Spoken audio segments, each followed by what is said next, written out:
Bom dia a todos, bom dia, boa tarde, boa noite. Meu nome é Tenente Cabral, vocês já me conhecem. Estou fazendo esse vídeo para o sexto ano C do Colégio Militar do Corpo de Bombeiros e nós vamos continuar os nossos assuntos de ciências, continuando ainda nessa nossa quarentena, né? Foi prorrogado mais por um período. Nós aguardamos ansiosos para encontrar os senhores em sala de aula, tá? Mas enquanto isso, nós vamos fazendo esses pequenos vídeos, essas pequenas aulas para facilitar a compreensão do conteúdo para vocês, tá? Hoje, pessoal, ó, fazendo um pouco de recapitulando a aula passada, nós terminamos o capítulo 5, não foi isso, do nosso livro de ciências. E na aula de hoje nós vamos iniciar o capítulo 6. Vamos iniciar e concluir o capítulo 6, tá? Capítulo 6 que trata sobre o cuidado que nós devemos ter com o solo, tá? Vocês lembram, nas aulas passadas nós vimos sobre a estrutura da Terra, nós vimos o que tem dentro do núcleo, o que tem dentro do centro da Terra, e depois nós vimos o processo de formação de rochas, tá? E hoje nós vamos ver, depois de aprender os tipos de rocha, nós vamos aprender os tipos de solo, tá? É aquilo que está acima dessa rocha, beleza? Então vamos lá. Vou compartilhar com vocês aqui os slides.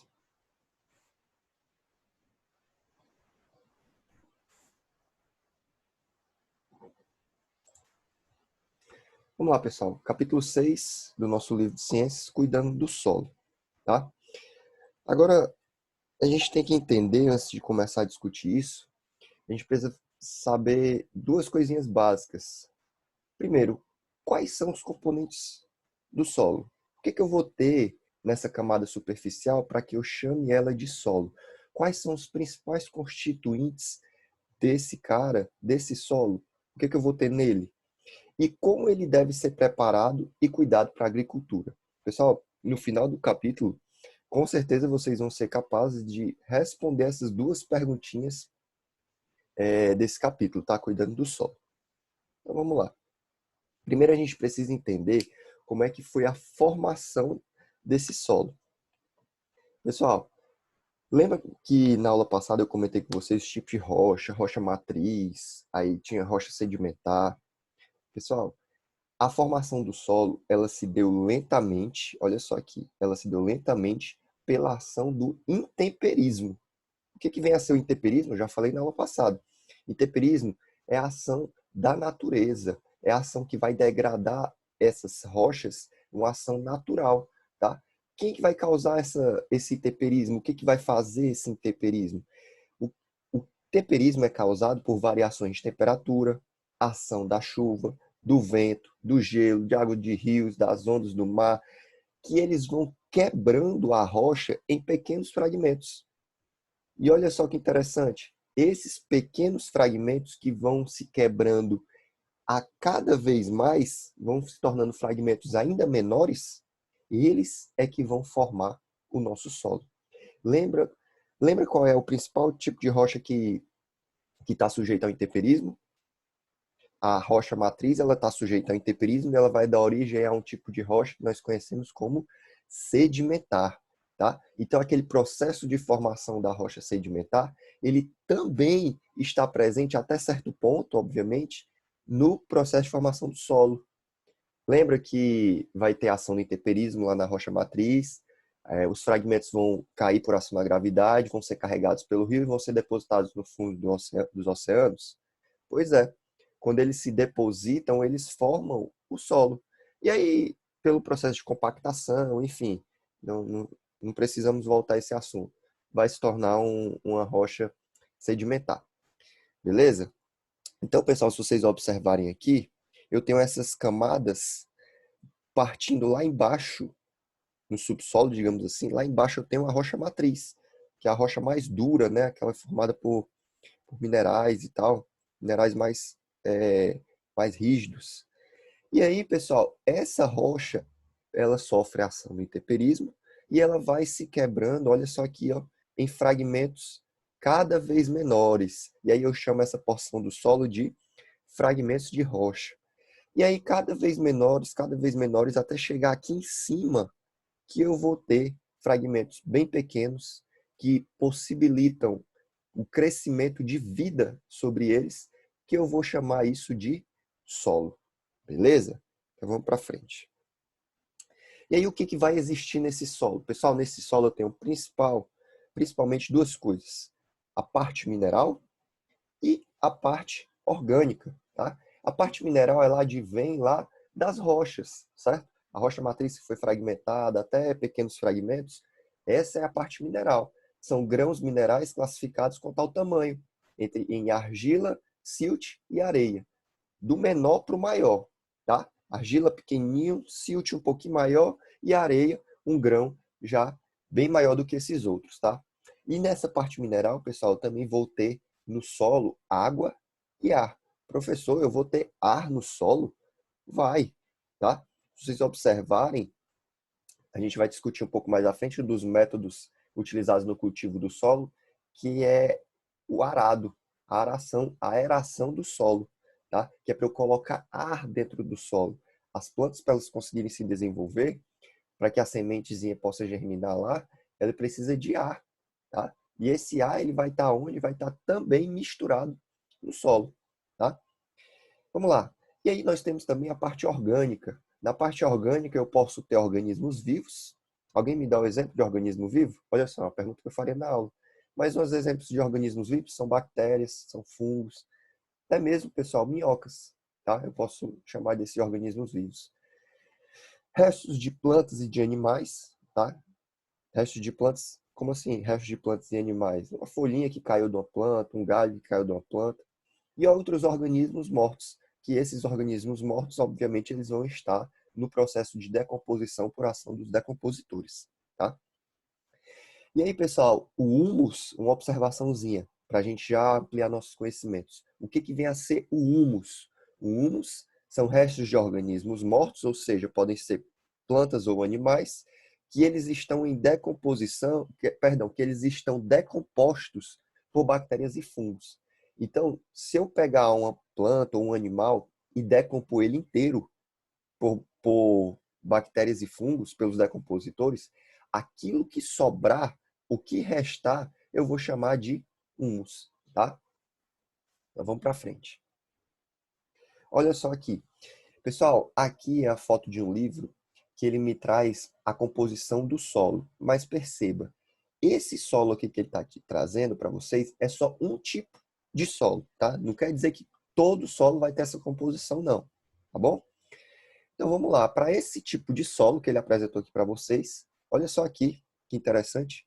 45% desse solo, se eu pegar, por exemplo, 1 litro de solo, olha só, eu não estou falando 1 quilo de solo, estou falando 1 litro, estou falando em volume. Se eu pegar uma garrafinha de 1 litro, tá? Uma garrafinha de 1 litro de refrigerante, e eu encher essa garrafinha de solo, eu vou ter 1 litro de solo. Ah, professor, 1 litro de solo eu vou ter também 1 quilo de solo? Não. Se eu encher essa garrafinha com 1 litro de solo e eu pesar, obviamente, eu vou ter mais, eu vou ter um peso maior que 1 quilo, né? Sei lá, talvez uns 3, 4 quilos.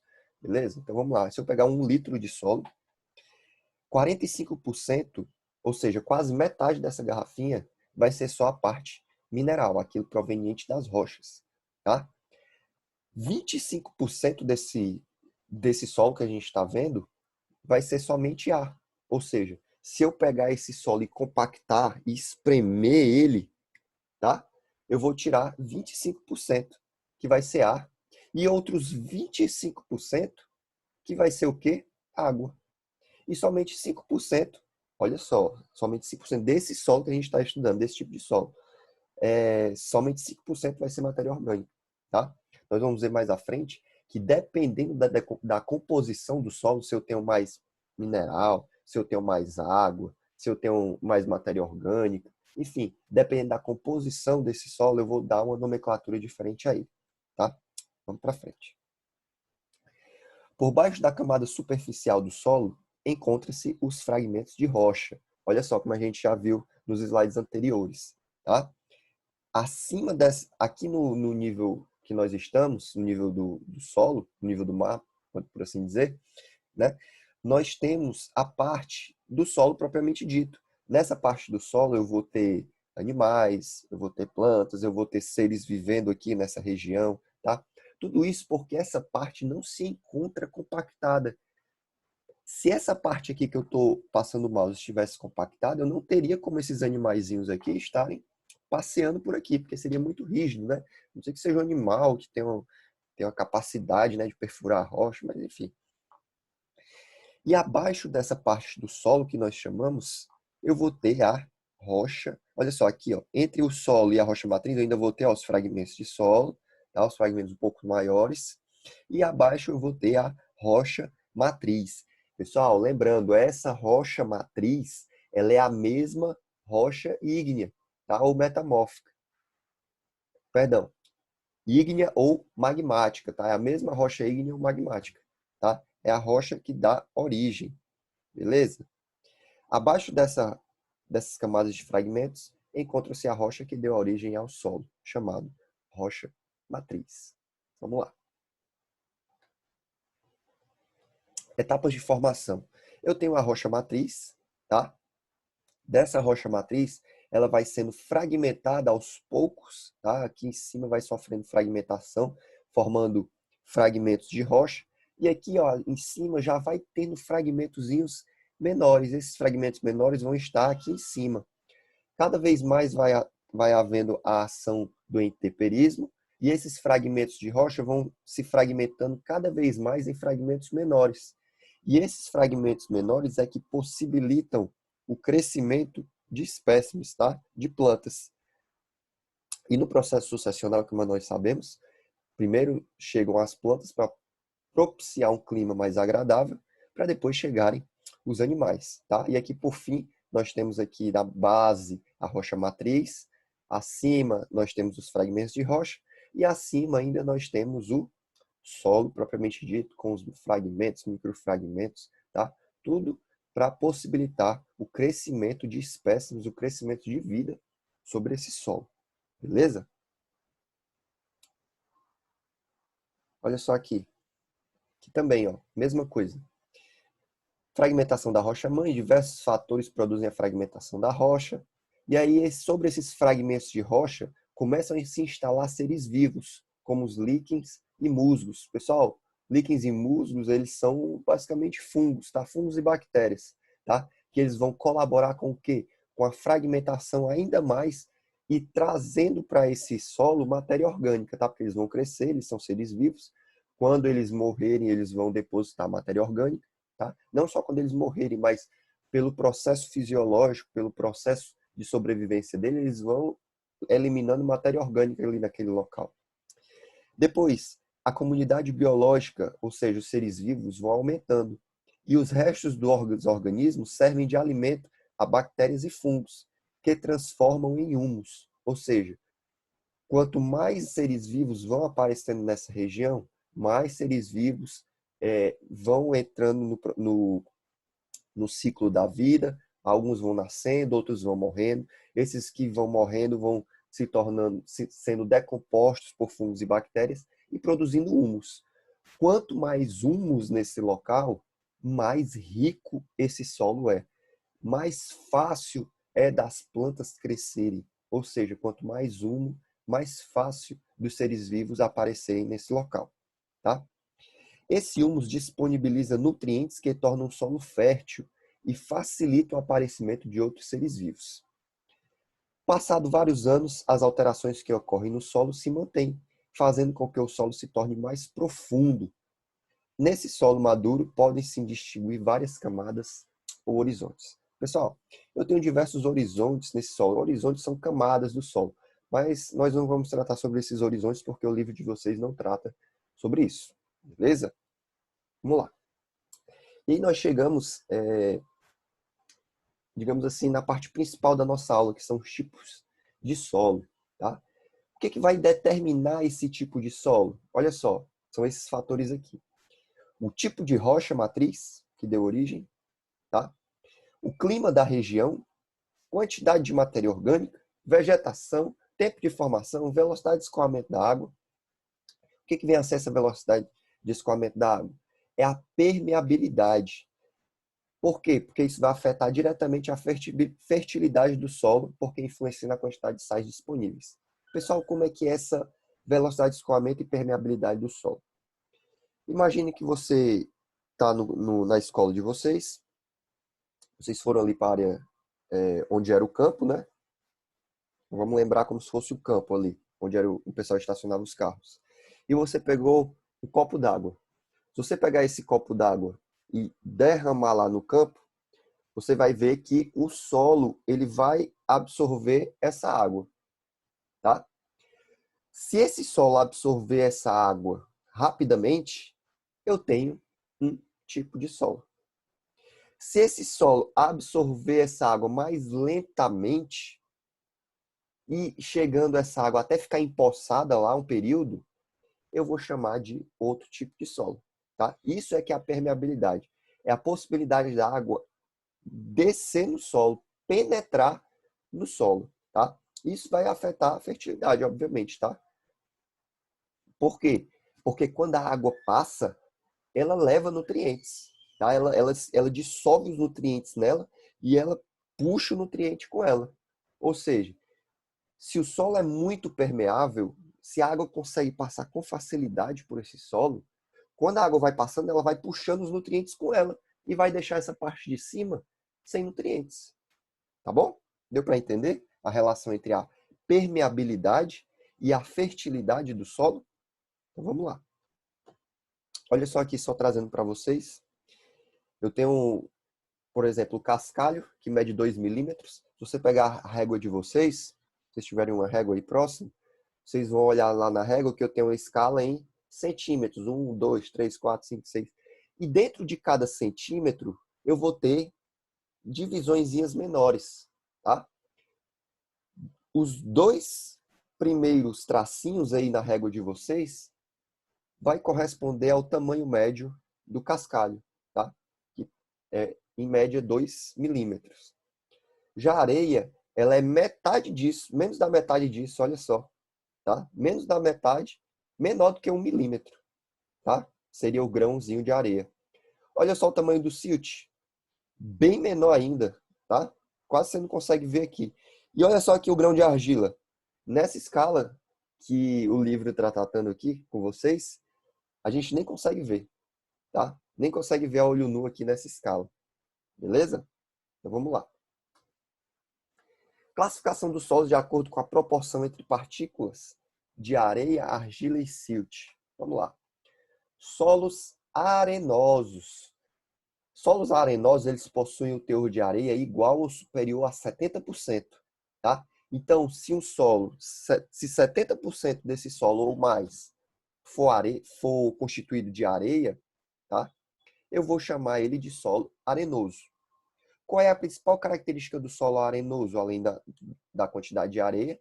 É que eles são muito permeáveis. Ou seja, lembra que eu falei do copo d'água, que sei lá no campo, pegar um copo d'água e derramar no chão, rapidamente vai ser absorvido? Ali, pessoal, é um tipo de solo arenoso, tá? Ali, normalmente, ele é arenoso. Só quando chove bastante, que aí encharca, aí realmente não tem para onde correr, tá? Mas ali, grande parte dele é solo arenoso, tá? Eles geralmente são pobres em nutrientes, tá? Por quê? Porque eles são muito permeáveis. Você joga um copo d'água ali, rapidinho, ó, desaparece, tá? E aí, com essa água que vai descer, vai levar os nutrientes junto com ela. Então, não fica nutrientes presos a esse solo, tá? Seguindo adiante, nós temos solos argilosos, formados por grãos de argila, tá? Eles contêm de 35 a 60% de argila, tá? Eles são menos permeáveis do que os solos arenosos, tá? Olha só aqui, já trabalhando o contrário, tá? Então, se você pega um solo argiloso desse, ele é um solo que vai ficar aquela coisa lamenta, tá? Aquela lama, forma aquela lama. Se você pegar um copo d'água e derramar sobre um solo argiloso, ele vai acumular aquela água naquele local. Pouca dessa água vai ser absorvida prontamente, tá? Então ela vai acumular. Como ela acumula água, a água não leva o nutriente embora, então ele retém mais os nutrientes. Então, se você perguntar para mim, professor, qual é o solo que é mais fácil aparecer vida? Eu diria que é um solo, entre esses dois, obviamente, é o solo argiloso. Por quê? Porque eu vou ter mais nutrientes presentes nesse solo. Em contrapartida, eu vou ter menos ar disponível, mas como o livro de vocês não trata sobre isso, mas eu vou explicar. Pessoal, se você tem, se a água penetra menos nesse solo, é porque eu tenho menos espaço disponível dentro desse solo. Percebam que esses espaços disponíveis, normalmente eles são preenchidos por ar. E a água só vai percorrer esses espaços disponíveis e entrar e descer, tá? Então, para solos arenosos, eu tenho muitos espaços disponíveis, tá? Então, eu tenho bastante ar em solos arenosos. Já em solos argilosos, não, tá? Eu tenho pouco espaço disponível para a água passar. Então, eu vou ter menos ar disponível. Por último, solos humosos ou umíferos. A predominância de material orgânico, tá? Então, eu vou ter maior quantidade de material orgânico, material que foi digerido lá foi decomposto lá pelos decompositores. Ele apresenta uma maior retenção de água, ou seja, se você jogar bastante água ali, vai ficar aquela lama também, tá? Ela segura a água. Ele apresenta, mas ainda assim ele apresenta uma boa circulação de ar, tá? Por quê? Porque ele é mais, apesar dele reter água, ele também mantém esses esporos presentes nesse solo. A decomposição de organismos produz os sais minerais necessários às plantas, tá? Então, mesmo que a água penetrasse, como eu tenho restos de animais, eu tenho uma decomposição acontecendo direto ali, os nutrientes vão estar prontamente disponíveis ali para o crescimento de novas plantas, de novas espécies, tá? E aí, por último, também solos minerais é aquele que há predominância de material mineral. Beleza? Tranquilo? Então vamos lá. E aí, pessoal, como é que eu posso fazer a preservação do solo e garantir boas colheitas para o nosso mundo, digamos assim, tá? Por quê? Porque nós estudamos os tipos de solo, agora nós temos que ver, pessoal, como é que a gente vai trabalhar com esse solo, como é que o ser humano trabalha com esse solo, tá? Por quê? Porque a partir do solo, é do solo que nós tiramos o nosso sustento, nós tiramos a nossa alimentação. Quando você vai almoçar, você está ali com o seu prato de arroz, de feijão. Ali tem o quê? Ali tem grãos, grãos que foram produzidos no solo. Você tem lá seu alface, tomate, tá? Tudo foi produzido no solo, tá? Ah, professor, eu estou comendo também aqui, eu estou comendo carne de vaca, certo? Mas a vaca, ela se alimentou do que o solo produziu para você poder se alimentar de carne de vaca, por exemplo, tá? Então vamos lá. Um dos procedimentos que são adotados para garantir que o solo esteja preparado para receber espécimes, para receber plantas, por exemplo, é arar o solo. Olha só, que arando a terra. Arar, como o nome já está dizendo, ele significa o quê? É você meio que colocar ar na terra. Arar significa remexer a terra até que o solo fique fofo, poroso, permitindo assim a entrada de ar e água, tá? Pessoal, se você tem um solo que ele é, digamos assim, muito batido, aquela terra batida, eu não vou ter como espécies se desenvolverem ali. Por quê? Porque eu vou precisar de água e ar dentro do solo. Como é que eu posso fazer para deixar esse solo mais disponível para essas espécies, para esses animais e plantas? Eu vou arar, tá? Você está vendo essa ferramenta aqui, esse trator puxando essa ferramenta que o homem está utilizando? Isso aqui é o arador, tá? Ele vai puxar, o trator vai puxar isso aqui e isso aqui vai ficar rodando, remexendo e revirando o solo. Quando ele revira o solo, ele dá possibilidade de deixar o solo mais fofo e que o ar possa penetrar nesse solo, o ar e a água possam penetrar. Outra estratégia, pessoal, que é adotada é neutralizar a acidez, tá? Pessoal, mais à frente vocês vão aprender um pouco na química que eu tenho a questão da acidez. Uma coisa muito ácida, por exemplo, se você pegar um limão, espremer o limão no copo e tomar esse suco de limão, ele é bastante ácido, ele dá aquela coisa esquisita, né, na boca da gente. Então, essa acidez que o solo vai apresentar, ele impede o desenvolvimento de espécimes, tá? Tem certas plantas que não conseguem se desenvolver numa elevada acidez de solo. E aí o homem adota estratégias para que ele neutralize essa acidez, para que o solo não fique ácido e possibilite o desenvolvimento de certas espécimes, tá? O que ele faz? Ele pega cal, ou seja, ele faz a aplicação de calcário, ele pega cal e vai aplicar sobre esse solo. Olha só aqui, ó. Eu tenho esse trator, eu tenho esse recipiente que está dispersando cal em cima de toda essa região aqui. A calagem reduz a acidez do solo e aumenta a quantidade de cálcio e magnésio, melhorando a qualidade, perdão, do solo. Beleza? Então vamos lá. Adubação, tá? Eu tenho certos solos pobres, por exemplo, solo argiloso e solo arenoso, que eles não têm muita matéria orgânica, eles não têm muitos nutrientes, tá? Nesse solo. Então, ele é necessário para quê? Para que essa adubação leve os nutrientes para o solo. É necessário após muitas colheitas para repor também os minerais que as plantas retiram do solo. Eu tenho dois tipos principais de adubação, que é a mineral, que aí eu vou utilizar fertilizantes químicos, tá?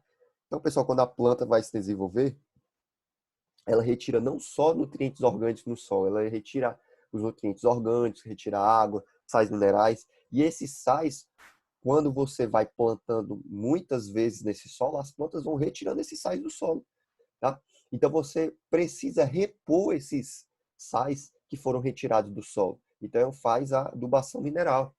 Você pode fazer também a adubação orgânica, com restos de vegetais, farinhas de ossos, estrumes de animais, que se transformam em humus, tá?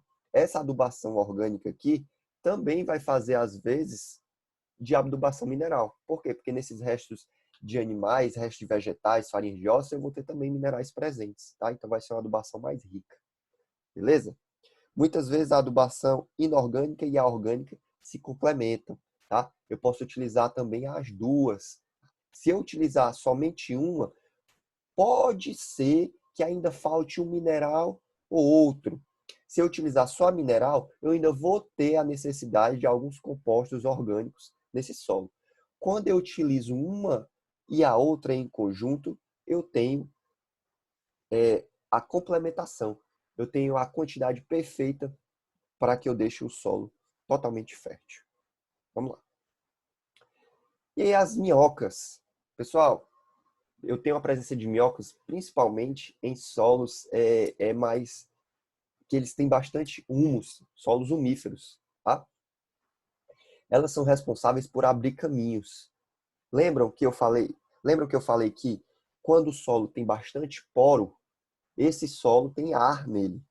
E, consequentemente, ele vai permitir que a água escorra e esse solo absorva a água, tá? Essas minhocas, elas são responsáveis por abrir certos caminhos no solo. E esses espaços são ocupados por ar, tá? Quando esse solo tá com bastante minhoca, essas minhocas fazendo vários buraquinhos no solo, elas estão fazendo o papel de arar o solo, tá? Elas estão trazendo ar para o solo. E olha só aqui, suas fezes produzem uma parte do humus. Olha só como as minhocas deixam o solo rico. Além delas estarem fazendo a aragem, arando o solo, elas estão também deixando o solo mais fértil, pois as fezes dessas minhocas essas minhocas estão produzindo humus a partir das suas fezes. Beleza? Outra questão interessante são as leguminosas. Pessoal, mais à frente vocês vão aprender sobre o ciclo do nitrogênio, tá? Mas entendam que o nitrogênio ele está disponível na nossa atmosfera. A nossa atmosfera tem 70 e tantos por cento de nitrogênio, tá? Mas esse nitrogênio nós não conseguimos absorver pela respiração. Se eu inspirar aqui e inspirar, as minhas células não conseguem reter nitrogênio, tá? Como é que nós fazemos para absorver esse nitrogênio? Pessoal, nós só sobrevivemos, digamos assim, nós só absorvemos nitrogênio, nós só temos nitrogênio presente nas nossas células porque bactérias absorveram esse nitrogênio da atmosfera. Essas bactérias que elas estão presentes nas raízes das leguminosas. O que são leguminosas? Primeiramente, leguminosas são que produzem legumes, tá? Então, as bactérias que vivem nas raízes das leguminosas, elas são capazes de absorver o nitrogênio do ar. Quando elas absorvem o nitrogênio do ar, ela transforma ele em sais de nitrogênio. E aí, esses sais de nitrogênio, a planta sim consegue absorver. Olha só, a planta por si só não consegue absorver nitrogênio do ar. Nem eu, nem você, nem os animais conseguem absorver nitrogênio do ar. Só que essas bactérias conseguem. E aí elas absorvem o nitrogênio do ar, converte esse nitrogênio em sais de nitrogênio, e aí sim as plantas conseguem absorver. As plantas absorvendo esse nitrogênio, elas vão colocar esse nitrogênio no seu corpo, na sua constituição. E aí quando você vai lá e pega o fruto dessa leguminosa, pega o legume, né, que é produzido por essa leguminosa, e você come, você está trazendo nitrogênio para dentro de você. Tá? Então você só consegue nitrogênio através da sua alimentação. Beleza? E aí, nós devemos ter também, pessoal, a quantidade adequada de água. Em regiões secas, muitas vezes é necessário regular o suprimento de água utilizando a irrigação. O ideal, pessoal, é que que a plantação ocorra em locais naturalmente que não precise de irrigação, tá? Mas é muito difícil isso ocorrer. Por quê? Porque você está tratando com plantações imensas, plantações que ocorrem em todas as épocas do ano. E eu vou ter épocas do ano que eu não vou ter água disponível de chuva. Tá? E aí eu vou ter que regular esse suprimento de água nos períodos de seca. Tá? E aí eu vou utilizar a irrigação. Tá? Já eu tenho regiões, pessoal, que elas, por serem próximas de rios, elas têm muita água retida nesse solo. E aí, por vezes, pessoal, eu vou precisar tirar a água desse solo. Por quê? Porque, pessoal, eu não posso, eu não posso ter um solo rico demais em água. Vai, digamos assim, afogar as plantas, né? As plantas precisam de uma quantidade ideal de água, precisam de uma quantidade ideal de sais minerais, uma quantidade ideal de ar, mas não pode ter uma quantidade exorbitante, uma quantidade muito grande de água, tá? Tudo tem que ser em proporção. Então, se eu tenho um solo muito alagado, eu preciso drenar esse solo, eu preciso retirar o excesso dessa água utilizando valas, tá? Eu vou fazer canais mais baixos, eu vou cavar buracos ao redor desse solo, para que a água que esteja aqui em cima, por exemplo, ela possa escorrer para esse canto mais baixo, deixando essa região aqui de cima com menos água, onde eu possa fazer a minha plantação. Beleza? Olha só aqui também, ó. Aqui a área é bastante alagada, tá? Você percebe aqui. E aí foram cavados canais ao redor para que a água possa escorrer para esses locais mais baixos. Beleza? Vamos lá. E aí, pessoal, um dos problemas que afetam o solo é justamente a erosão. Vamos lá, deixa eu dar aquela paradinha aqui para eu ver se está gravando ainda. Só para me certificar. Só um minuto. Está gravando. Vamos lá. Continuando. E aí, pessoal, um dos problemas que afetam os nossos solos é principalmente a erosão. O que vem a ser essa erosão? É justamente, pessoal, a ação do intemperismo sobre esse solo. O impacto da chuva, dos ventos e outros fatores provoca a desagregação do solo. Partículas são removidas e transportadas por outros locais, para outros locais. Isso que é justamente a ação do intemperismo. E aí eu tenho métodos para proteger o meu solo de que a chuva, de que o vento leve as minhas partículas de solo para outros locais, tá? Que esse solo seja erosionado, tá? Como é que eu faço isso? A cobertura vegetal, ela vai proteger o solo contra a erosão. O que essa cobertura vai propiciar, pessoal?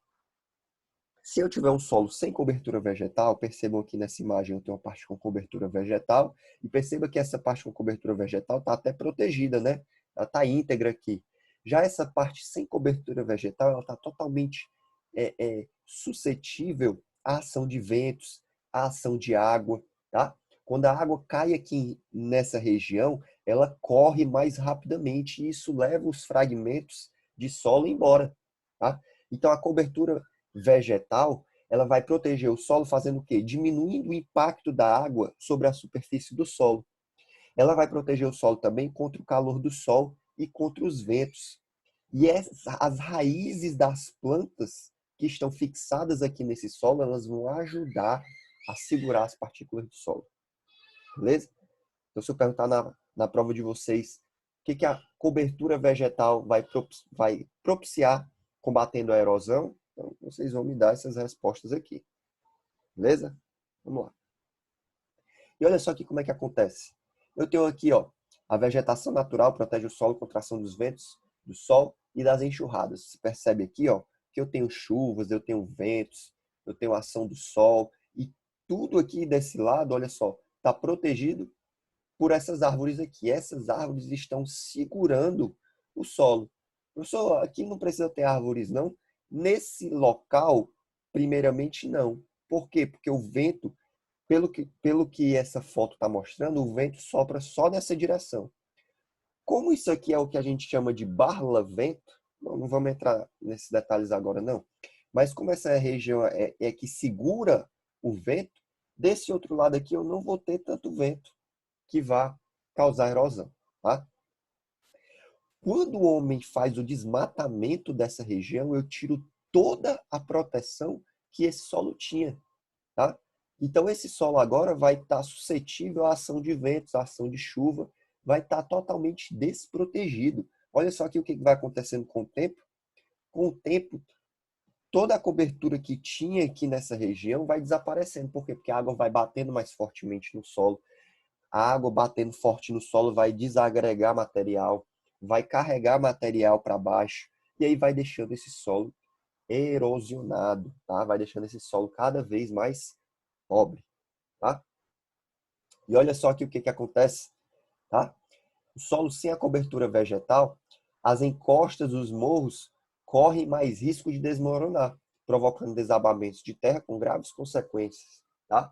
Então, pessoal, quando o homem vai lá tentar construir sua casa na encosta de algum morro, tá? Cimentando esse local, tá? Fazendo ruas, fazendo escadas, enfim, tirando a cobertura vegetal natural desse solo, ele está danificando esse solo. Ele está deixando esse solo suscetível à erosão.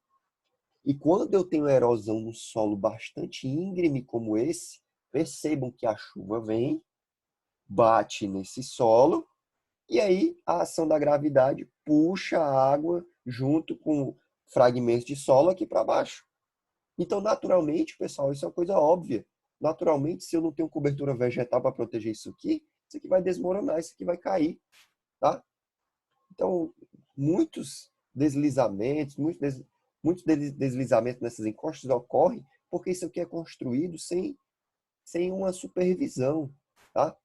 Sem uma manutenção, sem um cuidado com o processo de erosão, beleza? E aí ocorrem esses acidentes aqui que você vê, tem casas aqui cobertas, né, de areia, né, casas que foram carregadas, casas destruídas por conta desse deslizamento de terra que ocorre aqui, beleza? E aí, pessoal, eu tenho certas técnicas de cultivo que elas vão minimizar a erosão do solo, tá? Eu tenho cultura em terraço, curvas de nível, rotação de culturas, tudo para minimizar a erosão, tá? O processo de erosão. Quando eu tenho um solo muito íngreme, tá? Ou seja, muito inclinado, para eu plantar nesse solo, eu posso utilizar a técnica de cultura em terraços. Eu faço, como é que eu diria? Eu faço fatias desse solo. Olha só aqui, ó, uma porção, um terraço. Eu faço basicamente terraço, né, como o nome já diz. Eu faço um terraço aqui e aí eu desço uma certa quantidade, eu faço outro terraço, desço outra certa quantidade, outro terraço e assim sucessivamente. O que é que isso vai propiciar com relação à queda da água? Que a água que vai cair aqui, ela não vai descer com tanta velocidade até chegar lá embaixo. Ela cai aqui, aí ela desce para esse outro terraço, vai com uma velocidade menor, desce para esse outro terraço, freia novamente com uma velocidade menor, e aí vai descendo devagarzinho por esses terraços, sem ganhar muita velocidade. Isso vai possibilitar o quê? Que ela não vá carregar os materiais, não vá carregar as partículas de solo aqui para baixo, tá? Não vai dar tanta força para que a água leve as partículas de solo, beleza? Já curvas de nível eu utilizo em solos menos íngremes, tá? E aí como é que eu vou fazer? Eu vou plantar, fazer essa minha plantação em níveis. Eu vou fazer com que essa linhazinha aqui, ó, que vocês estão vendo, ela esteja tudo na mesma altura. Eu vou ter um espaço, e aí a próxima fileira de planta um pouco mais abaixo, um espaço, a próxima fileira de planta um pouco mais abaixo. Isso aqui vai possibilitar, pessoal, que quando chova, a água vá, toda vida que passar por uma fileira de planta, ela seja freada, tá? Ela vá diminuindo a sua velocidade. Não deixando a água muito rápida, isso vai possibilitar o quê? Que a água tenha uma ação menos erosiva. E aí, por último, nós temos a rotação de culturas. A rotação de culturas, pessoal, é uma técnica bastante utilizada na agricultura para evitar que o solo perca minerais muito facilmente. Digamos, eu tenho um terreno e eu pego esse terreno e divido em dois. Em um ano eu vou plantar um determinado tipo de planta e no outro local eu vou plantar outro tipo de planta. Por exemplo, no ano aqui eu planto arroz e aqui eu planto cana-de-açúcar. No ano seguinte, eu pego e, em vez de eu plantar cana-de-açúcar aqui, eu vou plantar nesse. E nesse aqui que eu plantei cana-de-açúcar, eu vou plantar arroz. E aí eu estou fazendo a rotação de culturas. Para quê? Porque o arroz ele precisa de determinados nutrientes que alguns deles são diferentes do que a cana-de-açúcar. E a cana-de-açúcar também precisa de certos nutrientes diferentes do arroz. Então, esse solo, ele vai possibilitar aqui o quê? Que um não puxe desse solo demais o mesmo nutriente. E aí, quando eu fizer a rotação de culturas, esse aqui, que estava a cana-de-açúcar, ele vai receber o arroz agora. E aí eu vou ter certos nutrientes que a cana-de-açúcar provavelmente deixou, que vai ser necessário para o arroz. E nesse outro aqui, que estava o arroz, que eu vou plantar cana-de-açúcar, o arroz pode ter deixado certos nutrientes que vai ser necessário para a cana-de-açúcar. Isso é a rotação de culturas, beleza? E aí, pessoal, outro problema enfrentado pelo nosso solo é a utilização de queimadas, tá? Pessoal, fazer queimadas hoje é crime, tá? Além do problema do desmatamento, o fogo destrói micro-organismos que fazem a reciclagem do solo, ou seja, o fogo ele destrói os decompositores. A perda de matéria orgânica deixa o solo mais exposto à erosão. E as queimadas liberam na atmosfera gases que poluem o ar e prejudicam a saúde humana. Então, pessoal, fazer queimadas é crime. Professor, quer dizer que se eu ver alguém aqui no interior queimando um lote para poder depois plantar, é crime? É.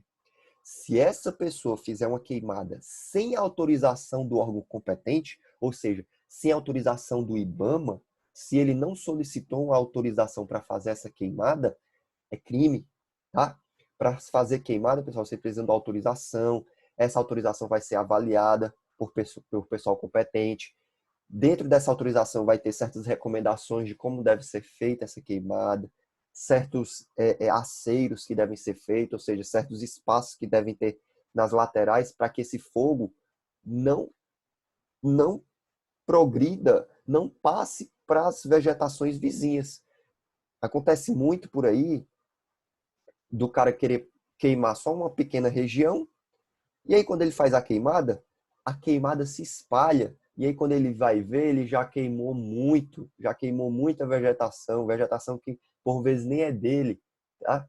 E aí isso é um problema para o Corpo de Bombeiros. Por quê? Porque nós somos acionados, nós é que vamos lá para apagar essa queimada, tá bom?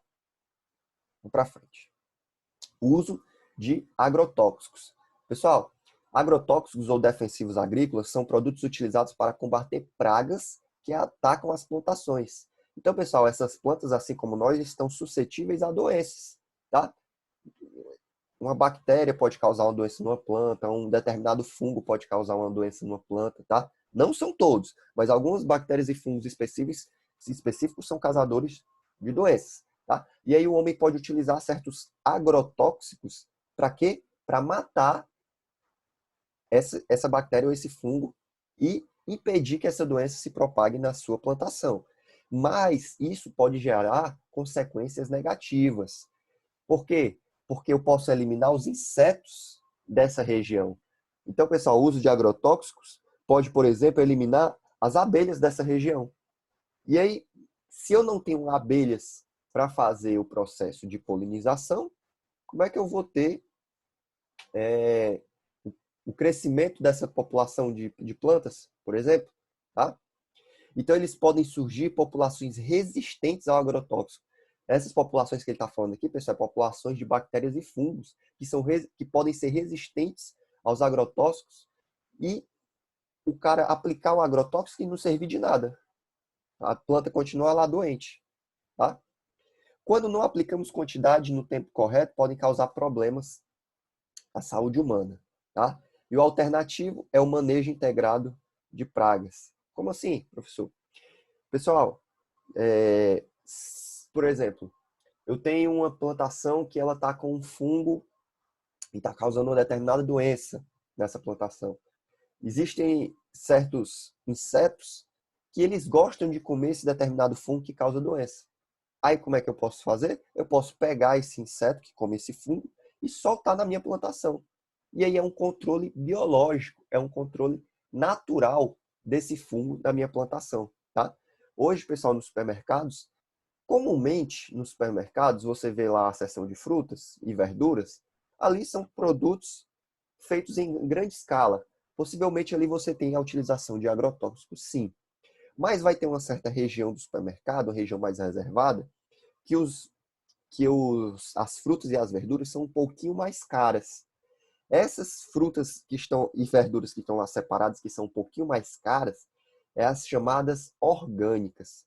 Essas frutas e verduras orgânicas, elas foram preparadas sem a utilização de agrotóxicos, somente com manejos de alternativas ao uso de agrotóxicos, tá? Então, você não tem uso de agrotóxicos ali. Mas, professor, se eu não tenho uso de agrotóxicos, por que é mais caro? Pessoal, justamente por isso. O uso de agrotóxico deixa a plantação mais fácil de ser manejada. Se eu tenho uma determinada praga ali, eu coloco um agrotóxico e eu resolvo o meu problema. Só que esse agrotóxico vai se acumular na fruta, na verdura. E aí, quando você for consumir essa fruta e verdura, vai ter lá o agrotóxicozinho presente. Tá? Já esse cultivo orgânico, eu não vou ter a presença de agrotóxicos. Você vai comer frutas e verduras totalmente naturais, que cresceram sem a utilização desses compostos químicos. Tá? Por isso que é mais difícil esse manejo. Tá? Não é todo mundo que faz. Por isso que ele é um pouquinho mais caro. Beleza? E aí o solo e a nossa saúde. O solo, pessoal, ele pode ser contaminado, onde não há tratamento de água ou coleta de lixo. Quando você vê assim na rua, lixo exposto, esse lixo pode estar contaminando o solo, tá? Várias doenças são causadas por bactérias e outros micro-organismos presentes no lixo, nas fezes humanas, fezes de gatos, fezes de cachorros, tá? Uns exemplos aqui presentes é o tétano, toxoplasmose, lombriga, cilostomose. Bom, são vários. E aí é fundamental nós mantermos a nossa higiene pessoal, tá? E nós termos um saneamento básico na nossa cidade, para que nós possamos evitar problemas de saúde. Beleza? Bom, pessoal, a nossa aula encerra por aqui. Deixa eu voltar aqui para a tela. A nossa aula encerra por aqui. Espero que vocês tenham gostado, tá? Nós discutimos então o capítulo 6 e na próxima aula nós vamos ao capítulo 7, tá? Vou deixar a tarefinha aí para vocês, tá? E Deus nos abençoe e nos acompanhe aí nessa nossa luta contra o coronavírus. Beleza? Até a próxima. Tchau, tchau.